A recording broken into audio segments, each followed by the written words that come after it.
Hello friends, എയ്സിൻ്റെ maths സെഷനിലേക്ക് ഏവർക്കും സ്വാഗതം. ഇപ്പോൾ നമ്മൾ ഇന്ന് നോക്കാൻ പോകുന്ന സെഷൻ എന്താണെന്ന് ചോദിച്ചാൽ, നമുക്ക് അടുത്തതായി 10th പ്രിലിംസിൻ്റെ വരാൻ പോകുന്ന എക്സാംസായ ഇപ്പോൾ village field assistant, company board LGS, LD Bevco ഇതുമായി ബന്ധപ്പെട്ട കുറച്ച് പ്രീവിയസ് ക്വസ്റ്റ്യൻ പേപ്പറാണ് നമ്മൾ ഡിസ്കസ് ചെയ്യാൻ പോകുന്നത്. അപ്പോൾ ഇന്ന് മുതൽ സെഷൻ സ്റ്റാർട്ട് ചെയ്യണേ. ഇനി മുതൽ കുറേ ഇതുപോലെ തന്നെ സെഷൻസ് ഉണ്ടാവും. എല്ലാവരും അത് കണ്ട് പഠിക്കുക എന്നുള്ളതാണ് പറയാനുള്ളത്. അപ്പോൾ നമുക്ക് അതിന് ബന്ധപ്പെട്ട കുറേ ക്വസ്റ്റ്യൻസ് നോക്കുന്നത്. അപ്പോൾ സ്റ്റാർട്ടിങ് ചാപ്റ്ററായ സംഖ്യകളുമായിട്ട് ബന്ധപ്പെട്ടതും ഒരുപാട് നമുക്ക് എന്തൊക്കെ സിലബസിലുണ്ടോ ആ എല്ലാ ക്വസ്റ്റ്യൻസും തന്നെ ഇതിലുണ്ടാവും. ഓക്കെ, അപ്പോൾ നമുക്ക് ആദ്യം തുടക്കം എന്ന നിലയ്ക്ക് കുറച്ച് ക്വസ്റ്റ്യൻസ് നമുക്ക് പരിചയപ്പെടാം. അപ്പോൾ നമുക്ക് ഫസ്റ്റ് ക്വസ്റ്റ്യൻ നോക്കാം. അപ്പോൾ ഫസ്റ്റ് ക്വസ്റ്റ്യൻ ഇതാണ്. നമ്മൾ സംഖ്യയുമായി ബന്ധപ്പെട്ട ഒരു ക്വസ്റ്റ്യനാണ്. കാരണം ഏറ്റവും കൂടുതൽ കോമണായി വരുന്ന ഏറ്റവും മെയിനായിട്ടൊരു ക്വസ്റ്റ്യനാണ്. രണ്ട് സംഖ്യകളുടെ തുക 1444 അവയുടെ വ്യത്യാസം 156 ആയാൽ ചെറിയ സംഖ്യ ഏത്? നിങ്ങൾ കണ്ടിട്ടുണ്ടോ? ഉറപ്പായിട്ട്. കാരണം ഏറ്റവും കൂടുതൽ വന്നിട്ടുള്ള ഒരു സംഖ്യ എന്നുള്ള ഒരു ക്വസ്റ്റ്യനാണ്. ഇവിടെ തന്നിരിക്കുന്നത് എന്താണെന്ന് ചോദിച്ചാൽ, ഇത്രയുള്ള രണ്ട് സംഖ്യ, ഇപ്പോൾ ഒരു എക്സാമ്പിൾ എടുക്കുകയാണെങ്കിൽ സംഖ്യ എയും ബി ആയിട്ട് എടുത്തു എന്നിരിക്കട്ടെ. ആ സംഖ്യകളുടെ തുക തന്നിട്ടുണ്ട് 1444. ഓക്കെ, പക്ക അല്ലേ? അങ്ങനെയാണെങ്കിൽ അതിൻ്റെ വ്യത്യാസവും തന്നിട്ടുണ്ട്.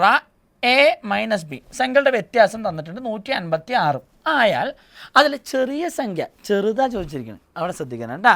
അപ്പോൾ നമ്മുടെ ഇതിൽ നമ്മൾ ഇത്ര കഷ്ടപ്പെട്ട് ഇതിന് ഇക്വേഷൻ ഒന്നും അതാക്കി ഒന്നും ചെയ്യേണ്ട ആവശ്യമില്ല. വലിയ സംഖ്യയും ചെറിയ സംഖ്യയും ചോദിച്ചാൽ ഇത്രയുള്ള തങ്ങളെ വലിയ സംഖ്യ ചോദിച്ചാൽ ഒന്നും ചെയ്യാനില്ല. ഇവയുടെ തുക പ്ലസ് വ്യത്യാസം, തുക പ്ലസ് വ്യത്യാസം ഡിവൈഡഡ് ബൈ 2 അവയുടെ പകുതി. ഒന്നുള്ള വലുത് ചോദിച്ചാൽ കൂട്ടിയിട്ട് പകുതി എടുക്കുക. ഇതേ തന്നെ ചെറുത് ചോദിച്ചാൽ, ചെറുത് പറയുമ്പോൾ തന്നെ അറിയാമല്ലോ, എന്തായാലും സംഖ്യ ചെറുതായിരിക്കും അല്ലേ, ഒരു വലിപ്പം കുറവായിരിക്കും. അത് കിട്ടാം. ഒന്നുമില്ല, ഇതേ തുക, ആ തുകയെ ആ വ്യത്യാസം കൊണ്ട് കുറയ്ക്കുക. വ്യത്യാസം ഡിവൈഡഡ് ബൈ 2. ഒന്ന് പറഞ്ഞു നോക്കണം. വലിയ സംഖ്യ പറഞ്ഞാൽ തുക പ്ലസ് വ്യത്യാസം, രണ്ടും കൂടി കൂട്ടിയിട്ട് പകുതി. അതേ തന്നെ ചെറിയ സംഖ്യ ചോദിച്ചാൽ തുക മൈനസ് വ്യത്യാസം, രണ്ടിന് വ്യത്യാസം എടുത്തിട്ട് അതിൻ്റെ പകുതി. അത്രയേ ഉള്ളൂ. അപ്പോൾ അങ്ങനെയാണെങ്കിൽ ഇത്ര ചെയ്താൽ മതി. ഇവിടെ നമ്മളൊരു ചെറിയ സംഖ്യ ചോദിച്ചിരിക്കുന്നത്. അപ്പോൾ എന്തായിരിക്കും ഇവിടെ വരിക? ഒന്ന് ശ്രമിച്ചു നോക്കണം. ഇത് 1444 മൈനസ് 156. ഇവിടെ വ്യത്യാസം എടുത്തു ബൈ 2. ഇവിടെ പ്രത്യേകം ശ്രദ്ധിക്കുക. ഞാൻ ഒരുപാട് പിള്ളേർ ശ്രദ്ധിച്ചിട്ടുണ്ട്. ഇങ്ങനെ ചെയ്യുന്ന സമയത്ത് ഒന്നും കൂടി ഷോർട്ട് അടിക്കാലോ പറഞ്ഞിട്ട് 2നെ ഇതിൽ കൊണ്ടുപോയി വെട്ടാനോ അങ്ങനെ ശ്രമിക്കും. ദയവായിട്ട് വെട്ടരുത്. എപ്പോഴും ശ്രദ്ധിക്കുക, എപ്പോഴും വെട്ടുമ്പോൾ മുകളിലും താഴെ വെട്ടാവുള്ളൂ. പക്ഷേ വെട്ടുന്ന സമയത്ത് അവിടെ പ്ലസ്സും മൈനസും ഉണ്ടാവരുത്. നെഗറ്റീവ് തോട്ട്സും ഇല്ല, പോസിറ്റീവ് തോട്ട്സും ഇല്ല. നേരെ അവിടെ ഇൻറ്റു മാത്രമേ ഉണ്ടാവുള്ളൂ. ഇൻറ്റു ഉണ്ടെങ്കിൽ മാത്രമേ വെട്ടാൻ പാടുള്ളൂ. അപ്പോൾ ഒരിക്കലും ഇതിങ്ങനെ ചെയ്യുന്ന സമയത്ത് ഇവിടെ വ്യത്യാസം എടുക്കുക. ഇവിടെ വ്യത്യാസം എത്ര? 1444 മൈനസ് 156 എന്ന് പറയുമ്പോൾ ഏകദേശം 8 1 2 1288 എന്ന് വരും. അതിൻ്റെ പകുതി കഷ്ടപ്പെടേണ്ട. ഇത്രയോടെ ഇതിൻ്റെ വ്യത്യാസം എടുത്തിട്ട് അതിൻ്റെ പകുതി എടുക്കുക. ഇനി 1288 പകുതി കാണാൻ കുറേ പിള്ളേർ നമ്മൾ ശ്രദ്ധിച്ചിട്ടുണ്ട്. എപ്പോഴും സൈഡ് കൊണ്ട് ഹരിക്കാൻ പോകും. തങ്ങളെ ഒരിക്കലും അത് ചെയ്യരുത്. കാരണം നമ്മൾ പോണത് ഒരു കോമ്പറ്റേറ്റീവ് എക്സാം എന്നുള്ള ചിന്ത വേണം. നമുക്ക് ആ സമയത്തിനുള്ളിൽ ഉത്തരം കണ്ടുപിടിക്കണവരെ ജോലിയുള്ളൂ. അപ്പോൾ നമുക്ക് ഇത്ര ചെയ്താൽ മതി.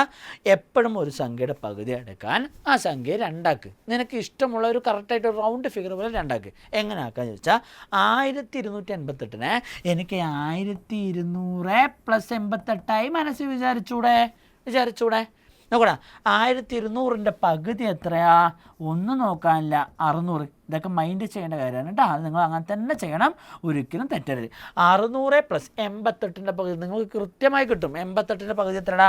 44. രണ്ടും കൂടി കൂട്ടിയാൽ എൻ്റെ ഉത്തരം ഒന്നുമില്ല, പക്ക ലെവല് ഇത്രയുള്ളടാ, 644. ഓപ്ഷൻ നോക്കടാ. ഓപ്ഷനിൽ രണ്ടാമത്തെ ഓപ്ഷൻ 644. പിന്നെന്താ നോക്കാനുള്ളത്? മാർക്ക് കിട്ടി പോയിക്കൊണ്ടേയിരിക്കണം. അപ്പോൾ ഇത്രടാ, ഒരു 2 സംഖ്യകളുടെ തുകയും വ്യത്യാസം തന്നിട്ട് വലിയ സംഖ്യ ചോദിച്ചാൽ പറഞ്ഞോ എന്തായിരിക്കും? അത് 2 സംഖ്യയുടെ തുകയും വ്യത്യാസം തമ്മിൽ കൂട്ടിയിട്ട് പകുതി എടുക്കുക. ചെറിയ സംഖ്യ ചോദിച്ചാലോ കുറച്ചിട്ട് പകുതി എടുക്കുക. വലുതാണെങ്കിൽ കൂട്ടിയിട്ട് പകുതി, ചെറുതാണെങ്കിൽ കുറച്ചിട്ട് പകുതി, പക്ക പറഞ്ഞില്ല കേട്ടോ. അപ്പോൾ നമുക്ക് ഇത്രയോടാ, ഇതൊന്ന് മൈൻഡ് വയ്ക്കുക. അപ്പോൾ അടുത്ത ക്വസ്റ്റ്യനിലേക്ക് കയറുകയാണ്. അപ്പോൾ നെക്സ്റ്റ് ക്വസ്റ്റ്യൻ നോക്കല്ലേ? Yes, super. ഈ അടുത്ത കാലത്ത് തന്നെ വന്നൊരു ക്വസ്റ്റ്യനാണ്. ഇത്രയോടെ ഞങ്ങളെ 4 inch equal to dash centimetre. ഇവിടെ കുറേ സെഷനിൽ നമ്മൾ കുറേ പിള്ളേർ പഠിക്കുന്ന സമയത്ത് ഒരുപാട് കാര്യങ്ങൾ പഠിക്കും, പക്ഷെ മെട്രിക് അളവുകൾ എന്നുള്ള സംഭവം ഒരുപാട് പേര് നോക്കാറില്ല. നമ്മുടെ ഈസിൽ തന്നെ ഏറ്റവും മെയിനായിട്ട് അതിലൊരു ടോപ്പിക്കായിട്ട് ഞങ്ങൾ പഠിപ്പിക്കാറുണ്ട്. ഇതിലൂടെ മെട്രിക് അളവുകൾ പറയുമ്പോൾ ഇഞ്ച്, ഒരു ഇഞ്ച് എത്രയെന്ന് അറിയണം. കാരണം വളരെ ഈസി ക്വസ്റ്റ്യനാണ്, പക്ഷേ നമുക്കത് ചെയ്യണമെങ്കിൽ ഇഞ്ചിൻ്റെ വാല്യൂ അറിയണം. അപ്പോൾ അത് ആദ്യം അറിയുക. ഒരു ഇഞ്ച് ഈക്വൽ ടു എത്രയെന്ന് അറിയണം? 2.54 സെൻറ്റിമീറ്ററാണ്. ഒരു ഇഞ്ച് എന്ന് പറയുമ്പോൾ വെറും 2.5 അല്ല, 2.54 സെൻറ്റിമീറ്ററാണ് ഒരു ഇഞ്ച് എന്ന് പറയുന്നത്. അതൊരു 2 സെൻറ്റിമീറ്ററുകൾ കുറച്ച്. അപ്പോൾ ഇത് നോക്കണം. അപ്പോൾ ഇവിടെ മനസ്സിലാക്കേണ്ട കാര്യം, അങ്ങനെയാണെങ്കിൽ 4 ഇഞ്ച് എന്ന് പറയുമ്പോൾ എന്തായിരിക്കും? 4 × 2.54 ഈക്വൽ ടു എത്രയെന്ന് കിട്ടിയാൽ ആൻസറായി. ഇവിടെ ശ്രദ്ധിക്കണം, ഇവിടെ ഡെസിമൽ നമ്പറാണുള്ളത്. ഡെസിമൽ നമ്പറിനെ ഒരു കോമൺ സംഖ്യ കൊണ്ട് ഗുണിക്കണം. അപ്പോൾ ഗുണിക്കുന്ന സമയത്ത് ഇത്ര ചെയ്താൽ മതിരാ. ഇപ്പോൾ 254 × 4 എന്ന് ഗുണിക്കുക. ഒരു ഡെസിമൽ നമ്പർ ഗുണിക്കുമ്പോൾ ടെൻഷനൊന്നും വേണ്ട. ഇത്ര ആദ്യം പോയിൻ്റ് മാറ്റിയാൽ ഇതെന്തായി? 254. അതിന് ഞാൻ ജസ്റ്റ് മൾട്ടിപ്ലൈ ചെയ്യുന്നു. 4 × 4 16, ബാക്കി സിസ്റ്റം 1, 4 × 20, 21 21, ബാക്കി സിസ്റ്റം 2, 2 4 8, 8 2 10, 1016 കിട്ടി. 1016. ഇനി ഡെസിമൽ നമ്പർ എപ്പോഴും ഗുണിക്കുമ്പോഴും ശരി, അതിൽ പോയിൻറ്റിന് ശേഷം എത്ര നമ്പേഴ്സ് ഉണ്ട് എന്ന് നോക്കണം. പോയിൻറ്റിന് ശേഷം എത്ര നമ്പേഴ്സ്, ഇവിടെ എത്ര എണ്ണം ഉണ്ടാ? 2 എണ്ണം ഉണ്ട് അല്ലേ? 2 എണ്ണം ഉണ്ടെങ്കിൽ ഉത്തരത്തിലും അതുപോലെ തന്നെ വേണം. ഇപ്പോൾ ഇവിടെ 3 എണ്ണം ഉണ്ടെങ്കിൽ ഉത്തരത്തിലും പോയിൻറ്റിന് ശേഷം 2 നമ്പർ വേണം. അങ്ങനെയാണെങ്കിൽ ആ 2 നമ്പർ കിട്ടാൻ നമുക്ക് ഇത്ര ചെയ്താൽ മതിരാ. എപ്പോഴും പോയിൻ്റ് ഇടുമ്പോൾ എപ്പോഴും സംഖ്യയുടെ പിന്നോട്ടാണ് വരേണ്ടത്. പിന്നോട്ട് വരുന്ന സമയത്ത് 1016ൻ്റെ 2 സ്ഥാനം പിന്നോട്ട് വന്ന് പോയിൻ്റ് ഇടുക. എൻ്റെ ആൻസർ 10.16. 10.16, 10.16. സെറ്റാണ്. ഓക്കെ അല്ലേ? ഇവിടെ നോക്കണേ, അങ്ങനെ നോക്കണമെങ്കിൽ ഓപ്ഷനിൽ എവിടെയുണ്ട്? ഇവിടെ നോക്കണമെങ്കിൽ അതും രണ്ടാമത്തെ ബി ഓപ്ഷനിലാണുള്ളത്. 10.16. ഒന്നുമിടാ. ഒറ്റ കാര്യം തങ്ങളെ ശ്രദ്ധിച്ചാൽ മതി. ഡെസിമൽ നമ്പർ എപ്പോഴും മൾട്ടിപ്ലൈ ചെയ്യുന്ന സമയത്ത് പോയിൻറ്റിന് ശേഷം എത്ര ഡിജിറ്റ് ഉണ്ടോ അത് തന്നെ ഉത്തരത്തിലും വരണം. ഇപ്പോൾ ഒരു എക്സാമ്പിൾ നിങ്ങൾക്ക് വേണ്ടി ഞാൻ കാണിക്കാം. 3 ഇപ്പോൾ 1 തന്നു ഇൻറ്റു ഇവിടെ നോക്കുകയാണെങ്കിൽ പോയിൻ്റ് 1 2 തന്നിരിക്കട്ടെ. അപ്പോൾ ഇങ്ങനെ വരുന്ന ഒരു കണ്ടീഷനിൽ നിങ്ങൾ ചെയ്യേണ്ട കാര്യം, ഈ പോയിൻ്റ് ശേഷം ഇവിടെ എത്ര നമ്പർ ഉണ്ട്? 1. ഇവിടെ എത്ര ഉണ്ടാവും? 2. അപ്പോൾ ഒന്നും നോക്കാനില്ല, ഉത്തരത്തിൽ മൊത്തം പോയിൻറ്റിന് ശേഷം 3 നമ്പേഴ്സ് ഉണ്ടാവും. അതാണ് മൈൻഡ് ആക്കേണ്ടത്. ഓക്കെ, സെറ്റല്ലേ? നമുക്കത് ഡെസിമൽ നമ്പർ എന്നുള്ള ചാപ്റ്ററായിട്ട് ക്വസ്റ്റ്യൻസ് ചെയ്യുന്ന സമയത്ത് ഒന്നും കൂടി വിശദമായി പറഞ്ഞുതരാം. ഓക്കെ, അപ്പോൾ ഇതൊന്നും കൂടി നോക്കുക. ഇവിടെ പഠിക്കേണ്ട കാര്യങ്ങൾ, 1 ഇഞ്ച് എത്ര സെൻറ്റിമീറ്റർ ആണെന്ന് അറിയേണ്ടി. അപ്പോൾ മെട്രിക് അളവുകൾ എന്നുള്ള ആ ചാപ്റ്റർ കൃത്യമായി പഠിച്ചിരിക്കണം. കാരണം ഒരിക്കൽ എക്സാമിന് ഇത് വന്ന സമയത്ത് പിള്ളേർക്ക് നന്നായിട്ട് എത്രയോ ഇക്വേഷൻ പഠിച്ച് ഒരുപാട് ചാപ്റ്റർ പഠിച്ചു, പക്ഷേ ഇഞ്ച് എത്രയെന്ന് അറിയില്ല. അപ്പോൾ അത് നന്നായി പഠിക്കുക, യൂണിറ്റുകൾ അറിഞ്ഞു വയ്ക്കുക. ഓക്കെ, നെക്സ്റ്റ് ക്വസ്റ്റ്യനിലേക്ക് കയറാം. നെക്സ്റ്റ് ക്വസ്റ്റ്യൻ നോക്കുകയാണെങ്കിൽ സൂപ്പർ, അടിപൊളി. പ്രോഫിറ്റ് ആൻഡ് ലോസ് എന്നുള്ള ചാപ്റ്റർ, പേഴ്സൻറ്റേജുമായി ബന്ധപ്പെട്ട പ്രോഫിറ്റ് ആൻഡ് ലോസ് എന്ന അടുത്ത അവൻ്റെ ഒരു ഏട്ടൻ എന്ന നിലയ്ക്കുള്ളൊരു ചാപ്റ്ററുള്ള ക്വസ്റ്റ്യനാണ്. ഇത്രയോടെ ഒരാൾ ഒരു സാധനം 900 രൂപയ്ക്ക് വിറ്റപ്പോൾ 10% നഷ്ടം സംഭവിക്കുന്നു. അങ്ങനെയാണെങ്കിൽ 20% ലാഭം കിട്ടാൻ എത്ര രൂപയ്ക്ക് വിൽക്കണം എന്നാണ് ചോദ്യം. ഇതോടെ ഒരാൾ ഒരു സാധനം വിറ്റപ്പോൾ 900 രൂപയ്ക്ക് വിറ്റു. നേരെ ശ്രദ്ധിക്കണം, വിറ്റപ്പോൾ 10% നഷ്ടം സംഭവിക്കുന്നു.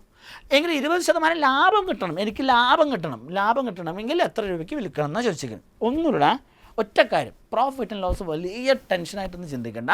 ഇത്ര നിങ്ങൾ ചിന്തിച്ചാൽ മതി.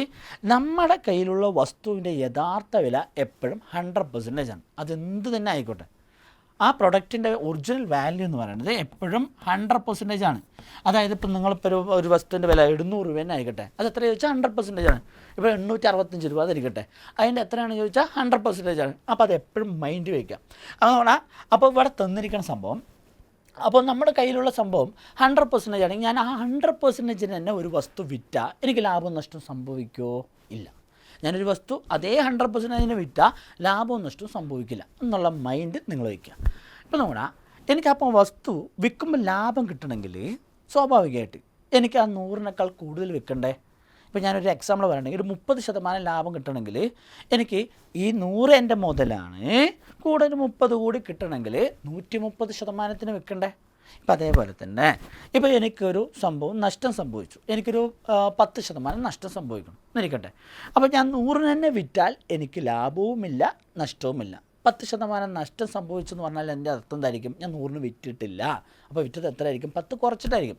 അപ്പോൾ ഞാൻ വിറ്റത് എത്രയാണെന്ന് വെച്ചാൽ 90%. അപ്പോൾ നമ്മളൊന്ന് പറഞ്ഞു നോക്കി. ഞാനിപ്പോൾ പറയണേ 20% നഷ്ടത്തിന് വിറ്റു. എത്ര ശതമാനമായിരിക്കണം? പറഞ്ഞു നോക്ക്. പക്ക എത്രയാണ്? 80% ആയിരിക്കും അല്ലേ? ഇപ്പോൾ ഞാൻ പറയണേ ഒരു 40% ലാഭത്തിന് വിറ്റു എന്ന് പറയും. അപ്പോൾ എത്ര ആയിരിക്കണം? തങ്ങളെ മനസ്സിൽ തന്നെ വിചാരിക്കും. എത്രയാണ്? 140% ആയിരിക്കും അല്ലേ? കാരണം 100-നേക്കാൾ 40 കൂടുതൽ വിറ്റാലേ എനിക്ക് 140% കിട്ടുള്ളൂ.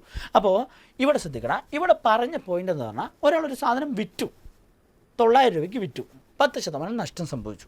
പറയട്ടെ തങ്ങൾ, അങ്ങനെയാണെങ്കിൽ 900 രൂപ എത്ര ശതമാനമായിരിക്കണം? ഈ 900 രൂപ എത്ര ശതമാനമായിരിക്കണം? 10% നഷ്ടം സംഭവിച്ചിട്ടുണ്ടെങ്കിൽ കൺഫേമായിട്ട് ഈ 900 രൂപ എന്ന് പറയുന്നത് 100% ഉറപ്പ് 90% ആയിരിക്കണം. അപ്പോൾ 90%-നാണ് ഞാൻ വിറ്റത്. ആ വിറ്റ വില എനിക്ക് തന്നിട്ടുണ്ട് 900 രൂപ. അങ്ങനെയാണെങ്കിൽ എന്നോട് ചോദിച്ചത്, നോക്കട്ടെ, നമ്മളെപ്പോഴും ചെയ്യുന്നൊരു കോമൺ മെത്തേഡ് എന്താണ്? തന്ന ശതമാനം എടുത്തെഴുതുക. ഇനി ഇതിൽ നമുക്കിനി അടുത്തത് കാണേണ്ടത് എന്താണ്? 20% ലാഭം കിട്ടാൻ എടാ എനിക്ക് അവർ ചോദിച്ച ചോദ്യത്തിന് ഉത്തരം വേണം ആവശ്യം. ഇവിടെ നോക്കുന്ന സമയത്ത് എനിക്കവിടെ അതിൻ്റെ യഥാർത്ഥ വില ചോദിച്ചിട്ടില്ല. 20% ലാഭം കിട്ടാൻ എത്ര രൂപയ്ക്ക് വിൽക്കണം എന്നാണ് ചോദിച്ചിരിക്കും. എടാ 90% വിറ്റപ്പോൾ ശരിയാണ്, 10% നഷ്ടം സംഭവിച്ചു. 20% ലാഭം കിട്ടണമെങ്കിൽ എന്ത് ചെയ്യണം? എനിക്ക് 100-നേക്കാൾ 20 കൂട്ടി വിൽക്കണം. അങ്ങനെയാണെങ്കിൽ ഞാൻ വിൽക്കേണ്ടത് എത്ര ശതമാനത്തിനായിരിക്കണം? 120%-നായിരിക്കണം. അത് എത്രയേ എന്നാണ് ചോദിച്ചത്. അത് എത്രയെന്നാണ് ചോദിച്ചത്. നോക്കണം, 90% 900 രൂപയാണെങ്കിൽ 120% എത്രയാണ് എന്നാണ് ചോദ്യം. ജസ്റ്റ് നോക്കണ, തന്ന ശതമാനം എടുത്തെഴുതുക, കാണേണ്ട ശതമാനം എടുത്തെഴുതി ജസ്റ്റ് ഒന്ന് ക്രോസ് മൾട്ടിപ്ലൈ ചെയ്താലും മതി. അതല്ലെങ്കിൽ നിങ്ങളൊന്നുള്ള ഈ 90-നെ ഇവിടെ ശ്രദ്ധിക്കുക, ഈ 90-നെ എന്ത് ചെയ്താൽ 900 ആക്കാമെന്ന് ചിന്തിച്ചു നോക്കുക. 90-നെ എന്ത് ചെയ്താൽ 900 ആക്കുക? ഇൻറ്റു 10 കൊണ്ട് ഗുണിച്ചാൽ 900 ആക്കുക. അവിടെ എന്ത് കൊടുത്താലും ശരി, ഇത് ഏട്ടനും അനുജനാണ്, അവൻ എന്ത് കൊടുത്താലും ഇവനും കൊടുക്കണം. അപ്പോൾ ഇവനെയും അതേപോലെ 10 കൊണ്ട് ഗുണിക്കുക. എൻ്റെ ആൻസർ ഒന്നും നോക്കാനില്ല, 1200 പക്ക. വേറെ ലെവൽ കേട്ടാ, കിട്ടിയില്ലേ? ഇത്രടാ. ഇനിയിപ്പോൾ ഇതല്ല എനിക്ക് സാറേ എനിക്കിങ്ങനെ ചിന്തിക്കാൻ കിട്ടുന്നില്ല എന്ന് പറയണമെങ്കിൽ നിങ്ങളൊന്നുള്ള ഈ എഴുതിയ ശേഷം ജസ്റ്റ് ക്രോസ് മൾട്ടിപ്ലൈ ചെയ്യുന്ന സമയത്ത് എപ്പോഴും ഒരാൾക്കൊരാൾ കൂട്ടുള്ളവരെ ഒന്നിച്ച് ഫസ്റ്റ് ഗുണിക്കും. ഇവനെ കൂട്ടായിട്ട് ഇയാളുണ്ട്, അപ്പോൾ 90 ഇൻറ്റു 120. എന്നിട്ട് ഒറ്റയ്ക്കുള്ള ആളെ താഴെ നമ്മൾ നേരെ ഹരിക്കാൻ കൊടുക്കുന്നു. അപ്പോൾ ഇവിടെ എത്രയാണ് കൊടുക്കുക? ഇവിടെ 90 അല്ലേ, സോറി, ഇവിടെ 900 ആണ് കേട്ടോ. 90 ഒറ്റയ്ക്കുള്ള ആൾ, ഇയാൾക്ക് ജോഡിയില്ല, അയാളെ കണ്ടെത്തലാണ് നമ്മുടെ ലക്ഷ്യം. നോക്കാം, നേരെ ഈ 90-ന് 90 വെട്ടിപ്പോയി ഒരു തവണ, ഈ 0 കൂടി ഇട്ടാൽ 10 ആയി. 10 ഇൻറ്റു 120 ആൻസർ സിമ്പിളായി കിട്ടിയടാ, 1200 വെക്കാം. കഴിഞ്ഞു. അപ്പോൾ ഇത്രയുള്ള. അപ്പോൾ തന്ന ശതമാനം എടുത്തെഴുതുക, കാണേണ്ട ശതമാനം എടുത്തെഴുതി ക്രോസ് മൾട്ടിപ്ലൈ ചെയ്യാം. ഓക്കെ. അപ്പോൾ ഞാനിപ്പോൾ നിങ്ങൾക്ക് ഒരു കാര്യം കൂടി പറയണേ. ഇപ്പോൾ ഞാൻ നോക്കണം, ഒരു വസ്തു ഞാൻ വിറ്റപ്പോൾ എനിക്ക് 10% ലാഭം കിട്ടി. എൻ്റെ ചോദ്യത്തിലൂടെ 10% ലാഭം കിട്ടി. ഒരു വസ്തു വിൽക്കുകയാണ്, അപ്പോൾ 10% എത്ര രൂപയ്ക്കാണ് വിൽക്കണമെന്ന് ചോദിച്ചാൽ 1100 രൂപയ്ക്കാണ് ഞാൻ വിറ്റപ്പോൾ എനിക്ക് 10% പ്രോഫിറ്റ് കിട്ടി. ഞാൻ ഇതേ വസ്തു 20% ലോസിന് വിറ്റിരുന്നെങ്കിൽ വിറ്റ വില എത്ര? എൻ്റെ ചോദ്യത്തിലാണ് 20% ലോസിന് വിറ്റിട്ടുണ്ടെങ്കിൽ ഞാൻ വിറ്റത് എത്ര രൂപയ്ക്കായിരിക്കും? ഇത്രടാ, ഞാനൊരു വസ്തു 10% ലാഭത്തിന് പ്രോഫിറ്റിന് വിറ്റത് 1200 രൂപയ്ക്ക്. അങ്ങനെയാണെങ്കിൽ 20% നഷ്ടത്തിന് വിറ്റിട്ടുണ്ടെങ്കിൽ അതിൻ്റെ വാല്യൂ എത്രയായിരിക്കും എന്ന് മാത്രം ഒന്ന് കമൻറ്റ് ചെയ്യുക കേട്ടോ. ഓക്കെ. അപ്പോൾ ഇത് ഏകദേശം മനസ്സിലായെന്ന് വിചാരിക്കണോ? നമ്മുടെ വീഡിയോ കാണുന്ന സമയത്ത് 1-2 വട്ടം റിപ്പീറ്റായി കാണാൻ ശ്രമിക്കുക. അപ്പോഴാണ് നിങ്ങൾക്ക് അതിനെക്കുറിച്ചൊരു ഐഡിയ കിട്ടുള്ളൂ. ഓക്കെ, സെറ്റ് കേട്ടോ. അപ്പോൾ നെക്സ്റ്റ് ക്വസ്റ്റ്യനിലേക്ക് കയറാം. നമ്മുടെ നെക്സ്റ്റ് ക്വസ്റ്റ്യൻ സൂപ്പർ ക്വസ്റ്റ്യൻ. നമ്മുടെ എക്സ്പോണൻസ് ആയിട്ട് കൃത്യങ്ക നിയമങ്ങളില്ലാത്തൊരു എക്സാമേ ഈ അടുത്ത കാലത്തില്ല. നിങ്ങൾ എടുത്ത് നോക്കിയാൽ കാണാൻ പറ്റും. കൃത്യങ്ക നിയമങ്ങൾ എക്സ്പോണൻസ് ഇല്ലാത്ത ഒരു ക്വസ്റ്റ്യൻ പേപ്പറേ ഇല്ല. അതിന് ഏറ്റവും നമുക്ക് 10th ലെവൽ പ്രിലിംസായിട്ട് ബന്ധപ്പെട്ട ഒരു നല്ലൊരു ക്വസ്റ്റ്യനാണ്. 4 പവർ 36-ൻ്റെ 4 മടങ്ങ് എത്ര? 4 പവർ 36 4 മടങ്ങ് എത്ര? ഇപ്പം ഞാനിത് കോമൺ ആയിട്ട് ഇവിടെ ശ്രദ്ധിക്കുന്ന സമയത്ത് പല ക്ലാസ്സിൽ പോകുന്ന സമയത്തും ഞാൻ ശ്രദ്ധിച്ചിട്ടുണ്ട്, അവർ ഈ പവറിനോട് ഒന്ന് കൂട്ടി എഴുതുക എന്ന് പഠിച്ച് വെച്ചിട്ട് പോകും. അപ്പോൾ അതായത് 36 വരെ 37 എന്നുള്ളത്. പക്ഷേ അതിൻ്റെ എന്താണ് ലോജിക് കൂടി പഠിക്കണം. കാരണം അവർ ട്വിസ്റ്റ് ചെയ്യുന്ന സമയത്ത് ചിലപ്പോൾ ഇങ്ങനെ തരില്ല. ഇവർ ചോദിക്കും 2 പവർ 36ൻ്റെ 4 മടങ്ങ് എത്രയെന്ന് ചോദിക്കും. അപ്പോൾ അതിൽ കൊണ്ടുപോയിട്ട് പവറിൽ ഒന്ന് കൂട്ടി എഴുതിയാൽ ഒന്നും നോക്കാനില്ല, തെറ്റിയെന്ന് ഉറപ്പാണ്. അപ്പോൾ ദയവായിട്ട് അങ്ങനെ കാണാപ്പാടം മാത്രം പഠിക്കരുത്, അതിൻ്റെ ലോജിക് കൂടി പഠിക്കണം. ഒന്നുമില്ല, അത്ര വലിയ ലോജിക്കൊന്നുമില്ല, ജസ്റ്റ് ശ്രദ്ധിച്ചോട്ടാ. ഇപ്പം ഞാൻ ചോദിക്കട്ടെ, ഒരു സംഖ്യയുടെ 4 മടങ്ങ് കാണണം. ഇപ്പം ഞാൻ ചോദിക്കണേ 5ൻ്റെ 4 മടങ്ങ് എത്രയാണെന്ന് ചോദിച്ചു. 5ൻ്റെ 4 മടങ്ങ് 4 കാണാൻ ഞാൻ എന്ത് ചെയ്യണടാ? പറഞ്ഞു, എന്തായിരിക്കും? അത്ര തന്നെടാ, ഇൻറ്റു 4. 5 × 4 ചെയ്താൽ എനിക്ക് കിട്ടിയ ആൻസർ സിമ്പിളായിട്ട് 20. ഇപ്പോൾ നോക്കടാ, അങ്ങനെയാണെങ്കിൽ 6ന് 4 മടങ്ങ് എത്ര ചോദിച്ചു. എന്താ ചെയ്യേണ്ടത്? 6 × 4 ഒന്നും ചെയ്യണടാ, 6 4 24. 10ന് 4 മടങ്ങ് ചോദിച്ചു. പറഞ്ഞു, എന്തായിരിക്കും? 10 × 4 40. അപ്പോൾ ഏതൊരു സംഖ്യയുടെ 4 മടങ്ങെന്ന് പറഞ്ഞാലും 4 കൊണ്ട് ഗുണിക്കുക എന്നുള്ളതാണ് ലോജിക്ക്. ഇപ്പോൾ 3 മടങ്ങ് ചോദിച്ചാലോ ഇൻറ്റു 3 ചെയ്യുക, 2 മടങ്ങ് ചോദിച്ചാലോ ഇൻറ്റു 2 ചെയ്യുക. അങ്ങനെയാണെങ്കിൽ ഇതെന്തായിരിക്കും ഇവിടെ വരിക? നിങ്ങൾ തന്നെ പറഞ്ഞു, 4 പവർ 36 ഇൻറ്റു അതിൻ്റെ 4 മടങ്ങണ തങ്ങൾ എന്തായിരിക്കും? പറഞ്ഞോ, സെറ്റ് മനസ്സിൽ വരുന്നത് അറിയണ്ട്. ഇവിടെ നോക്കിക്കോ, 4 പവർ ഏതൊരു സംഖ്യയെയും വെറുതെ എഴുതിയാൽ അതിൻ്റെ പവറിൽ എപ്പോഴും ഒന്നുണ്ടാവും. ഇപ്പം നോക്കടാ, എക്സ്പോണൻസിൽ ഒരു റൂൾ ഉണ്ടല്ലോ, നിങ്ങൾക്ക് അറിയായിരിക്കും. A power M into A power N. ഒരേ ബേസുള്ള 2 സംഖ്യകളുടെ പവർ വ്യത്യാസമുണ്ട്, പക്ഷെ അത് ഗുണിക്കാൻ പറഞ്ഞാൽ അതിൻ്റെ പവർ തമ്മിൽ ആഡ് ചെയ്താൽ മതി. അപ്പോൾ എം പ്ലസ് എൻ പക്ക. അപ്പോൾ നോക്കടാ, ഇങ്ങനെ ഒരേ ബേസുള്ള 2 സംഖ്യകളുടെ പവർ തമ്മിൽ അത് മൊത്തം ഈ 2 സംഖ്യ ഗുണിക്കാൻ പറഞ്ഞാൽ ബേസ് സെയിം ആണെങ്കിൽ പവർ നമ്മൾ ജസ്റ്റ് ആഡ് ചെയ്താൽ മതി. എത്രയാണ് ആഡ് ചെയ്താൽ വരിക? ഇവിടെ നോക്കുക, ആഡ് ചെയ്യുമ്പോൾ ഇപ്പോൾ നമുക്ക് നോക്കുന്ന സമയത്ത് 4 പവർ 37 എന്ന് വരും. പക്ക ആൻസർ സെറ്റായി. അപ്പോൾ ആൻസർ 4 പവർ 37. ഞാൻ പറഞ്ഞു ചിലപ്പോൾ ഇത് ട്വിസ്റ്റ് ചെയ്യുന്നുള്ളൂ. ട്വിസ്റ്റ് എങ്ങനെയെന്ന് പറഞ്ഞാൽ ചിലപ്പോൾ ഇങ്ങനെ തരില്ല, 2 പവർ 36ൻ്റെ 4 ഇരട്ടി എത്രയും ചോദിക്കും. അങ്ങനെ ചെയ്യുന്ന സമയത്ത് നിങ്ങൾ ഇൻറ്റു 4 ചെയ്യണം, പക്ഷേ ബേസ് സെയിം അല്ല. അപ്പോൾ അത് ബേസ് സെയിം ആക്കാൻ അറിയണം. അതിനെന്ത് ചെയ്യണം പറഞ്ഞാൽ, ഇവിടെ നോക്കടാ, ഇവിടെ ഇനി 2നെ ഒന്നും ചെയ്യാൻ പറ്റില്ല, ഇനി ഏറ്റവും ചെറുതാക്കാൻ ഒന്നും നടക്കില്ല. പക്ഷെ 4നെ 2ൻ്റെ പവർ പോലെ എഴുതിക്കൂടെ? എങ്ങനെ എഴുതാം? 2 പവർ 36 ഇൻറ്റു ഇവിടെ 2 സ്ക്വയർ എന്ന് എഴുതിക്കൂടെ? എഴുതി ഇതാ പവറിൽ 1 ഇട്ട് കൊടുത്തു അല്ലേ? ഇപ്പോൾ നോക്കണേ, ഇപ്പോൾ 2 പവർ 36 ഇൻറ്റു 2 സ്ക്വയർ എന്നായി. ഇപ്പോൾ നോക്കടാ, ഇതെടുത്തൂടെ? ഇതെടുക്കുന്ന സമയത്ത് ഇപ്പോൾ നോക്കണം 4 മടങ്ങാണ് ചോദിച്ചത്. അപ്പോൾ 2 സ്ക്വയറായി.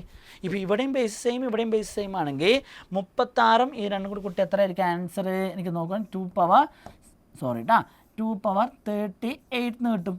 സെറ്റ് കഴിഞ്ഞു. ഇത്രേ വരുന്നുള്ളൂ. കാരണം 4 മടങ്ങാണ് ചോദിച്ചിരിക്കുന്നത്. അപ്പോൾ ഞാൻ അതിന് നേരെ 2 സ്ക്വയർ ആയിട്ട് എഴുതി. 36 ഇവിടെ ബേസ് സെയിം ഇപ്പോൾ ഇത് ആഡ് ചെയ്തു, കഴിഞ്ഞ പരിപാടി. പക്ഷേ ഓപ്ഷനിൽ 37 ഉണ്ടാവും. അപ്പോൾ അത് അടിച്ചാൽ തെറ്റി. അപ്പോൾ അതുകൊണ്ടാണ് ഞാൻ പറഞ്ഞത് ശ്രദ്ധ വെക്കണം. അപ്പോൾ അത് ശ്രദ്ധിച്ചിട്ടേ ചെയ്യാൻ പാടുള്ളൂ. ഓക്കെ, അപ്പോൾ ഇങ്ങനെ വരും. അപ്പോൾ അടുത്തത്, അപ്പോൾ ഇതൊന്നും ശ്രദ്ധിക്കുക. നെക്സ്റ്റ് ക്വസ്റ്റ്യനിലേക്ക് നമുക്ക് കയറാം. അപ്പോൾ ഇതൊന്നും നോട്ട് ചെയ്ത് വെക്കടാ. ഒരു കാര്യം ഞാൻ ഒന്നുകൂടി പറയുകയാണ്, റിപ്പീറ്റിൽ വീഡിയോ കാണാം. കാരണം ഒറ്റ വട്ടം ക്ലാസ് ഉണ്ടാകുമ്പോൾ നമുക്കത് മനസ്സിലാവില്ല. റിപ്പീറ്റിൽ കാണാം കേട്ടോ. ഓക്കെ, നെക്സ്റ്റ് ക്വസ്റ്റ്യനിലേക്ക് കയറാം. ഓക്കെടാ, ഈ അടുത്ത കാലത്ത് തന്നെ വന്ന മറ്റൊരു ക്വസ്റ്റ്യനാണ്, ഏറ്റവും സൂപ്പറായൊരു ക്വസ്റ്റ്യനാണ്. ഇതും സംഖ്യകളായിട്ട് ബന്ധപ്പെട്ടതുമാണ്, അതേമാതിരി തന്നെ സ്ക്വയർ റൂട്ടായിട്ട് ബന്ധപ്പെട്ടതാണ്. എന്താ ചോദിച്ചു കഴിഞ്ഞാൽ, വർഗ്ഗമൂലം എന്നുള്ള ചാപ്റ്റർ നിങ്ങൾ കണ്ടിട്ടുണ്ടാവും. ഇതിലുള്ള റൂട്ട് ഓഫ് 1 + 3 + 5 + എക്സെട്ര 101 വരെ ഈ ഒറ്റ സംഖ്യകളുടെ തുക കണ്ട ശേഷം അതിൻ്റെ റൂട്ട് എടുക്കാനാണ് പറഞ്ഞിരിക്കുന്നത്. ഇവിടെ ഇവിടെ നമുക്ക് ആദ്യം എണ്ണൽ സംഖ്യയുടെ തുക കാണാനുള്ള ഫോർമുല ആദ്യം അറിഞ്ഞു വെച്ചിരിക്കണം. അത് നിങ്ങൾക്ക് അറിയുമെന്ന് വിചാരിക്കണം. എണ്ണൽ സംഖ്യയുടെ തുക കാണാനുള്ള ഫോർമുല എന്താ പറഞ്ഞോ? എന്തായിരിക്കും? ഇത്ര n × n + 1 / 2. ഇതാണ് എണ്ണൽ സംഖ്യ. ഇത് എണ്ണൽ സംഖ്യകളുടെ തുകയാണ്. അങ്ങനെയാണെങ്കിൽ നിങ്ങൾ അടുത്ത് ഇരട്ട സംഖ്യയുടെ ഒന്ന് പറഞ്ഞു നോക്ക്. എന്താ ഇരട്ട സംഖ്യയുടെ തുക ആണെങ്കിൽ ഇതേ ഒരൊറ്റ ഫോർമുല പഠിച്ചാൽ മതി. ഇത്രയേ ഉള്ളൂ. ഇതിലുള്ള 2 അങ്ങോട്ട് ഒഴിവാക്കുക. ഇരട്ട എന്ന് പറഞ്ഞാൽ 2 ഒഴിവാക്കി എന്താ ബാക്കിയുള്ളത്? n × n + 1 ആയിരിക്കും ഇരട്ട സംഖ്യയുടെ. ഇനി അവർ ചോദിക്കണം ഒറ്റ സംഖ്യകളുടെ തുക, അതായത് 1+3+ ഈ സംഭവത്തിൻ്റെ തുക ചോദിക്കുകയാണെങ്കിൽ അത് കാണണമെങ്കിൽ ഒന്നുകൂടെ ഇരട്ട എന്ന് പറഞ്ഞപ്പോൾ 2 കളഞ്ഞു, ഒറ്റ എന്ന് പറഞ്ഞാൽ ഈ ഒന്നും കൂടി കളഞ്ഞോ. ഇനിയിപ്പോൾ ആകെ എന്താ ഉള്ളത്? n ഒന്നും നോക്കാനില്ല, n² ആയിരിക്കും. അങ്ങനെയാണെങ്കിൽ ഈ സംഖ്യകളുടെ തുക എന്ന് പറയുന്നത് എന്തായിരിക്കും? n² ആയിരിക്കില്ലേ. ഇതിൽ ശ്രദ്ധിക്കണം, ഇതിൽ n എത്രയാണ്? n പറഞ്ഞാൽ എണ്ണാണ്. ഇതിൽ എണ്ണം എത്രയെന്ന് ചോദിക്കുമ്പോൾ 101ൻ്റെ സ്ക്വയർ കാണുന്ന പിള്ളേരുണ്ട്, കണ്ടിട്ടുമുണ്ട്. അപ്പോൾ ഇവിടെ ശ്രദ്ധിക്കണം, ഇവിടെ 101ൻ്റെ അവസാനത്തെ സംഖ്യയാണ് n എന്നുള്ളത് തോന്നലിട്ട് ഒരിക്കലല്ല കേട്ടോ. ഇവിടെ നോക്കുകയാണെങ്കിൽ ഇതിൽ എത്ര എണ്ണങ്ങളുണ്ട് എന്നാണ് ചോദിച്ചിരിക്കുന്നത്. ഒരു ഒറ്റ സംഖ്യകളുടെ എണ്ണം കാണണമെങ്കിൽ ഇവിടെ നോക്കാം. ഇപ്പോൾ ഞാൻ എക്സാമ്പിൾ, ഇപ്പോൾ 10 വരെ എത്ര ഒറ്റ സംഖ്യ ഉണ്ട് ചോദിച്ചാൽ 5 ഒറ്റ സംഖ്യ ഉണ്ടാവും, 5 ഇരട്ട സംഖ്യ ഉണ്ടാവും. ഓക്കെ അല്ലേ? പക്ഷേ ഞാൻ ചോദിക്കണേ 11 വരെ എത്ര ഒറ്റ സംഖ്യ ഉണ്ടെന്ന് ചോദിച്ചു. അപ്പോൾ 11 കൂടി ആഡ് ആവേണ്ടത്. അപ്പോൾ അവിടെ നോക്കേണ്ടത് 5 ഇരട്ട സംഖ്യയും 6 ഒറ്റ സംഖ്യ ഉണ്ടാവും. അപ്പോൾ അത് കിട്ടണമെങ്കിൽ ഈ തന്നിരിക്കുന്ന അവസാനിക്കുന്ന ഒറ്റ സംഖ്യയുടെ അടുത്ത നമ്പർ എടുക്കുക. ഒരു ഇരട്ട സംഖ്യ ആയിരിക്കും ഉറപ്പ്. അതെടുക്കുക. എത്രയായിരിക്കും? 102. അതിൻ്റെ പകുതി എണ്ണം ഉണ്ടാവും ഇതിൽ. അപ്പോൾ ഇവിടെ n എടുക്കാൻ അതിൻ്റെ അടുത്ത സംഖ്യയെ അതിൽ ആഡ് ചെയ്ത് അതിൻ്റെ പകുതി എടുത്താൽ മതി. അപ്പോൾ 102ൻ്റെ പകുതി ഒന്നും നോക്കാനില്ല, 51. അപ്പോൾ ഇതിൽ എണ്ണം കിട്ടി 51. ഇനി n² ചെയ്യണം. ഇവിടെ ശ്രദ്ധിക്കണം, n² എന്ന് പറയുമ്പോൾ ഇതിൻ്റെ ഉത്തരം എന്തായാലും n² ആണ്. അതായത് 51 × 51. ഐഡിയ ഉള്ള ഒരു വ്യക്തി ഒരിക്കലും അത് ഗുണിക്കാൻ പോവില്ല. 51 × 51 എന്നൊക്കെ ചെയ്തിട്ട് വന്നാൽ ഉത്തരം കിട്ടും, പക്ഷെ ജോലി കിട്ടില്ല. ജോലി കിട്ടണമെങ്കിൽ ഷോർട്ട് കട്ട് അടിക്കണം. എങ്ങനെ അടിക്കണം എന്ന് വെച്ചാൽ √51² എന്ന് പറഞ്ഞാൽ 51 × 51 ആയിരിക്കില്ലേ? ആയിരിക്കില്ല തങ്ങളാ അല്ലേ? അപ്പോൾ അങ്ങനെയാണെങ്കിൽ കിട്ടിയടാ സെറ്റ്. നിങ്ങളുടെ മൈൻഡ് വരുന്നുണ്ട്. 2 സംഖ്യ ഒരേ സംഖ്യ തമ്മിൽ ഗുണിക്കുക പറഞ്ഞാൽ റൂട്ട് എടുക്കുക പറഞ്ഞാൽ അതിൻ്റെ പുറത്തെടുക്കുക എന്നാണ്. 2 ഉണ്ടെങ്കിൽ 1, 4 ഉണ്ടെങ്കിൽ 2. അപ്പോൾ അങ്ങനെയാണെങ്കിൽ ഇതിൻ്റെ റൂട്ട് പുറത്ത് വരുന്ന സമയത്ത് ഒരൊറ്റ 51 ചുരുങ്ങും. എൻ്റെ ആൻസർ സിമ്പിളായി കിട്ടി, 51. Option B. ഒന്നും നോക്കാനല്ല, രണ്ടാമത്തെ ഓപ്ഷൻ 51 കഴിഞ്ഞു. ഇതാണ് ക്വസ്റ്റ്യൻ പേപ്പർ നമ്മൾ നോക്കുന്ന സമയത്ത് ഏറ്റവും അടുത്ത കാലത്ത് വന്നിട്ടുള്ള കുറച്ച് ക്വസ്റ്റ്യൻസാണ് നോക്കിയത്. ഓക്കെടാ. അപ്പോൾ ഈ വീഡിയോ നിങ്ങൾ റിപ്പീറ്റ്ലി കാണാം. ഉറപ്പായി പറയണം, ഇനിയും കുറേ സെഷൻസ് ഉണ്ടാവും. വ്യക്തമായിട്ട് ഞാൻ ക്ലിയറായിട്ട് നിങ്ങൾക്ക് പറഞ്ഞു തരാം. നിങ്ങൾ കൂടെ കട്ടൊക്കെ തന്നാൽ മതി. കൺഫേമായി ഏസ് എന്ന് നിങ്ങളുടെ കൂടെ ഉണ്ടാവും. അപ്പോൾ ഇവിടെ ശ്രദ്ധിക്കണം. അപ്പോൾ ഈ വീഡിയോ ഒന്നും കൂടി നന്നായി കണ്ട് കൃത്യമായി പഠിച്ച് നോട്ട് എഴുതാൻ ശ്രമിക്കുക. നോട്ട് എഴുതി വെക്കണം. ഒരു വട്ടം വീഡിയോ കണ്ടത് മാത്രം കൊണ്ടായില്ല. അപ്പോൾ അത് മൈൻഡ് വെക്കണം. അപ്പോൾ ഇന്നത്തെ സെഷനിൽ 5 എണ്ണം നോക്കിയിട്ടുള്ളൂ. അപ്പോൾ നിങ്ങൾ ഞാൻ തന്ന നേരത്തെ തന്ന ക്വസ്റ്റ്യൻ്റെയൊക്കെ ഒന്ന് ആൻസർ കമൻറ്റ് ചെയ്യുക. അപ്പോൾ എല്ലാവർക്കും വിജയം ഉണ്ടാവട്ടെ. നമുക്ക് ഇനിയും സമയമുണ്ട്, വൈകിട്ടില്ല. അപ്പോൾ പഠിത്തം തുടങ്ങുക, സെറ്റാകും. കൂടെ ഞങ്ങളുണ്ട്. അപ്പോൾ ഇന്നത്തെ സെഷൻ അവസാനിപ്പിക്കണേ. ബൈഡാ.